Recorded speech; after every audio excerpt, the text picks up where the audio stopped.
Hello and welcome to NewFilmmakers Los Angeles in partnership with Movie Maker magazine. My name is Danny DeLillo and we're here at the South Park Center and I'm here with Niklas with his movie Last Days of the Man of Tomorrow. Let's take a look at the clip. The military parade of troops, followed by the 2nd Division's escort. ب 22 تشرين الثاني 1946 فجأة اجى الجنرال دوغول على لبنان وبيقدم لرئيس الجمهورية اللبناني وقتها بشار الخوري هدية عجيبة. Niklas, thank you so much for being here and thank you for coming from all the way from Cologne to be here with us today. Thank you for having me. It's wonderful to have you and for those that haven't seen your film, tell us a brief synopsis. Yes. The film is about Lebanon somehow. So when Lebanon became independent in the 40s, Charles de Gaulle, French President Charles de Gaulle, went over there to Lebanon and brought a big present with him. Mm-hmm. So he held a big speech, now you're independent and here you go. And then he gave this present to the Lebanese people. Mm-hmm. And this present was a 2-meter tall robot, a big machine. Yeah. And we're telling the story of this robot over decades in Lebanon. Mm-hmm. So he becomes famous, he is involved in political decisions, and finally, there's a civil war in Lebanon, and we follow Manivel's traces and tell a story about Lebanon and about friendship.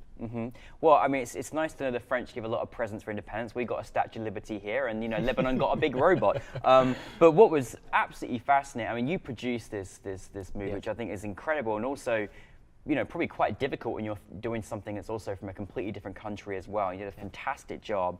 How did you, and where did the inspiration come for the story to actually make this project, and how is it producing a project like this as well? Because it was quite a lot of content you had to find out as well. Yeah, so the original idea is by Fadi Baki, Fitz, the director of the film, and I met Fadi in Jordan. So we met there at the film market of the Robert Bosch Foundation. They invited young filmmakers from the Arabic region, from the Arab region, and German producers. And there we met, and Fadi was telling me this story and pitched it as if this robot was real. And I thought, wow, that's an amazing story, but I don't believe you a word. Yeah. Then the process started, and he was telling me that he is playing around with this great idea and this great character, Manivel, which was already there. But he needs partners to realize it, and at that time he wasn't sure how to realize it.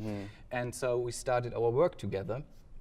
I went back to Germany, he back to Lebanon, and we had a lot of Skype conversations together with my producers' colleagues in Germany and in Lebanon. And Fadi developed the script, and we started finding money for it, and especially finding people who love this project and who want to support it, because there was so much energy and involvement in it. It's really a big teamwork. So we had a guy from Germany, for example, Chris Creatures, who built this robot. Wow. This was just amazing work. Wow, that's when you actually had someone build this robot. That's incredible. Yes. Yeah, because it was an incredible robot. Like, I was like, my goodness, like, how do you even begin to start? I guess you got to be very, very, you know, specified to kind of create and replicate what you were trying to do as well. Now, what I love is the history that was behind this as well. It was fascinating. And, you know, there's so many wonderful little touches I love, just, you know, even just like the reaction of the crowd and that moment and that kind of different time as well, obviously how different it was. When you're making a film like this, particularly something that's historical, how do you even begin to go into research? Like, what kind of processes do you do, and how does that work for you as a producer? Yeah, so for us, the first question, as I said, was, how can we realize it? So there are several options to tell a story. Yeah. So there were thoughts about doing it as a full animation film. Then we thought of doing it as a 3D CGI generated character. And actually we tried that out. We did some tests and it looked very good, but not good enough to really believe the illusion that this robot really existed there. So this one was one big question. The other one was, of course, how can we combine the historical facts with our story? Yeah. So amazing. It was, thank you. It was pretty clear that we need archival footage. Yeah.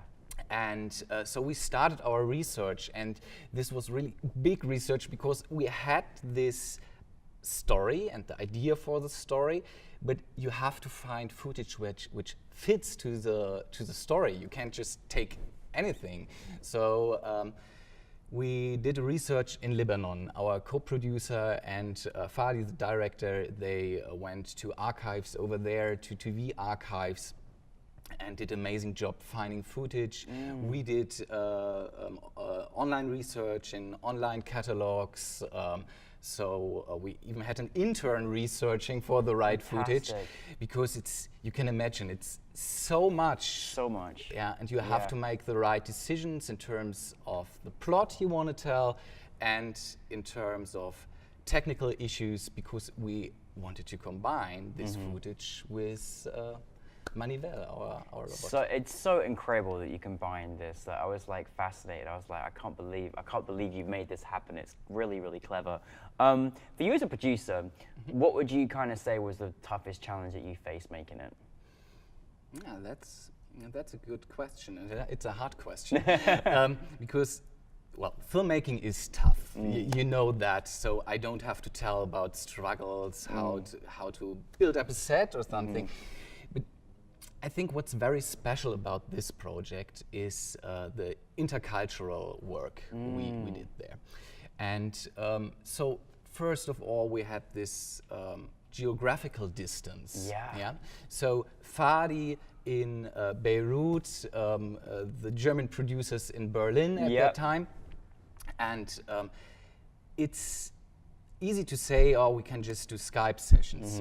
But to really keep on going, keep on moving the project, you need a team who's really convinced of what we are doing there.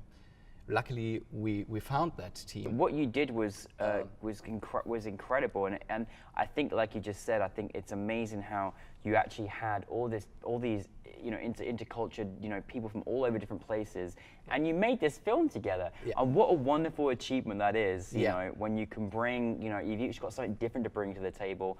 What is that feeling like when you're all from different countries, you're making this very historical project with your own idea incorporated into it, and then you bring it to Los Angeles, a NewFilmmakers LA, at the home of the Oscars? How does that feel? It's just awesome. I mean, it's just awesome, really. To show it here and to show it in different occasions all over the world, I think this is what we're making films for. Yeah. Because after that, you have an exchange with your audience. You talk about the films, you talk about Lebanon, you talk about the characters, you talk about how friendship develops. And all this is connected to this one product or one film or one piece of art that we all made together. And it was a big challenge, but it's really, really rewarding to be there when we screen the film. Yeah. Well, we love having you. You got a wonderful reaction as well. What is next for you? Yeah, I'm working on several projects right now. So there's a feature film I'm developing with the upcoming German director. She just did her first feature film. Fantastic. We're gonna make her second. Her name is Isa Prahl. Excellent. I'm working on a mini-series with an Austrian filmmaker. And yeah. That's fantastic. That's fantastic. Well, in your experience thus far, because I feel like I love listening to your stories and what you've achieved with this film, what have you learned so far in your filmmaking career? Something you learned that for maybe other filmmakers out there that want to follow in the footsteps and be a filmmaker? I'm not sure if I'm in the position to give advice. I can just tell what I learned from this process. And it's very simple, but keep on going. Keep on going. Do the thing you really want to do. Yeah. Sometimes it's hard. Sometimes it's blood and tears. Yes, generally, right? Yeah. It is sometimes it's like that. And there are mornings where you wake up and you just think, well, I don't know if we'll make it. I just don't know it. But keep on doing that. Yeah. Because in the end, you will have something in your hands. Yeah. And sometimes it's just shaping in this process. And I believe that's a very good thing. Yeah, I love that, because from that, the blood, sweat, and tears brought us to this moment together where we get to talk about the film that you've all created together with your great team.